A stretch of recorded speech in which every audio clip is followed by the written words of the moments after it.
Welcome back to another music review. I'm going to talk about one record today specifically from one artist. This artist, very talented, had an interesting backstory with a band called Humble Pie. Humble Pie was a pretty big act in the 70s. They did some great blues work, and their guitarist's name was Peter Frampton. Now, Peter Frampton, of course, this album, Frampton Comes Alive, is the greatest selling live rock and roll album of all time. Um, there's a reason for that. I'll get into it in a sec. So, Peter Frampton, English guitarist, was on the short list actually for the Rolling Stones when they were looking for a new guitarist. Um, they wound up with Mick Taylor, but Peter Frampton was actually on the short list. Would he have blended well with the Stones? Maybe, I don't know. I think Mick Taylor did a pretty good job. Um, he was with a band called Humble Pie. They had a lot of hits, and I really enjoy Humble Pie's work. If you haven't heard of Humble Pie and you want some good hard bluesy rock from the 70s, they were it. They obviously were overshadowed by the big bands of the 70s, but they actually didn't do too bad. Now, when Peter Frampton went on his own, he didn't do great. He came out with one or two albums, I think. I don't know. I don't know what his first albums were, but I do know that he wanted to make a live album. His record company said, "Look, you're not doing very well. We may very well dump you if this next album goes sideways." He wanted to do a live album. They said, "Well, why do you want to do a live album?" And he said, "Well, I want to go out. If I'm going to go out, I want to go out with a testament to something live, something that documents my live experience with the crowd." Well, the record company relented. They said, "Okay, yeah, if you want to do that, go for it." And he did.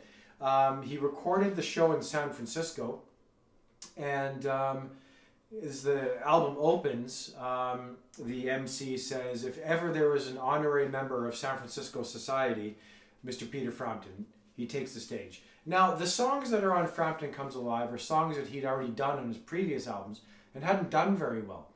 Now, why was this album such a massive success? And how did it change the music industry? Well, it was a massive success because, first off, he did the songs better on Frampton Comes Alive than he did on his actual studio albums, which happens sometimes. You get into an atmosphere of a live venue and you find that you've got a lot more energy, and you're playing better. A lot more improvisation work. Another reason that this album hit it big was because of the crowd. The crowd was really into it. And just like albums like Live at Budokan from Cheap Trick, when the crowd is into it, it makes for a great live album. And when you're playing on stage, I could just imagine when 15,000 fans are screaming and singing along, you get really energized by that, and you really put a lot into the live show. Just a couple reasons why this album was very special in terms of it being a live album. It was also a great album because it had quality songs. He was a great guitarist, Peter Frampton, is a great guitarist. Still plays, still tours, still jams with people. And one of the, I guess, gimmicky things he did on this album was made the guitar talk to him. Now, what they did in the 70s was you had a microphone. Right underneath that microphone, you had a little tube, and there was a voice box, electric voice box, that basically went with the guitar sound out the PA system. And so that's why he was able to do what he did. If you watch him live, you can see his mouth on this tube as he plays and talks to the audience. Big hit. The songs on this album are absolutely fantastic. The ones you have heard, Show Me the Way, and Do You Feel Like We Do? But there's also great versions of Jumpin' Jack Flash by the Stones. Shine On's a great tune. Baby I Love Your Way, another great track.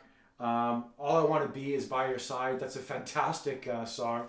And he hit it big with this. Now, he hit it so big with this record that the record industries tried to reformulate what this did. And this is my opinion, and I'm not basing this on anything, but Peter Frampton Comes Alive, 1977, was a turning point where record companies tried to formulate success. Rather than giving the artists their freedom to do what they wanted, like Frampton, who said, I want to do a live album. They said, why? I mean, you're a dud right now. And he said, I want to do it. You know, they gave him the freedom to do it. Some of the best albums of all time are when artists do whatever it is the fuck they want to do. And that is a big, important part of music. I mean, do they work with a producer? Yes. Does a producer have a vision? Yes. But it's a collective team. You know, it's not a record company saying, we want this sound. And if you don't give us this sound, then we're going to dump you from the record label. So, case in point, the next album that Peter Frampton came up with was I'm In You. Now, I'm In You bombed. And it bombed because they tried to reformulate the success of the previous album, and it really is a scripted album. It doesn't feel like an album that's, you know, it's not creatively there. And I may have read that Frampton said that his creativity was stymied by the record company. I don't know, but I certainly know that from 77 onward, yes, there was some great revolution music. There was new wave, there was punk, but certainly going into the late 70s, the 80s, there was a formula that started to evolve as opposed to, you know, artists just doing what they wanted. And that made music really, it started to water down after that. And that's probably why a lot of my collection is 60s, 70s, some 80s. You'll find nothing 90s in here. You know, bands like Boys to Men and NSYNC and, you know, all these bands that came together to sing and to dance. You know, I mean, it's singing and dancing. It's great if you love it. Nothing wrong with that. But for me, I like the musicianship of a band.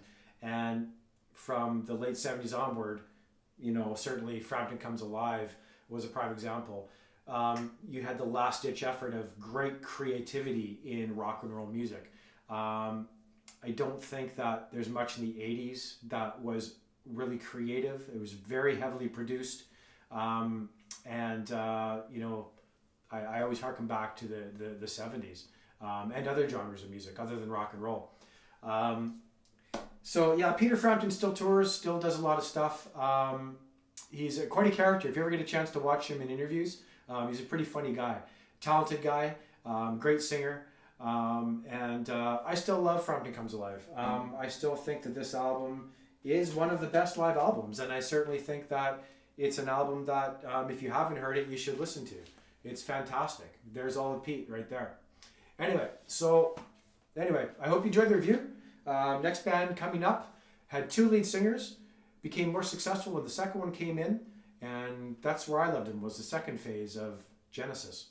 Okay, hope you enjoyed the review. Peace.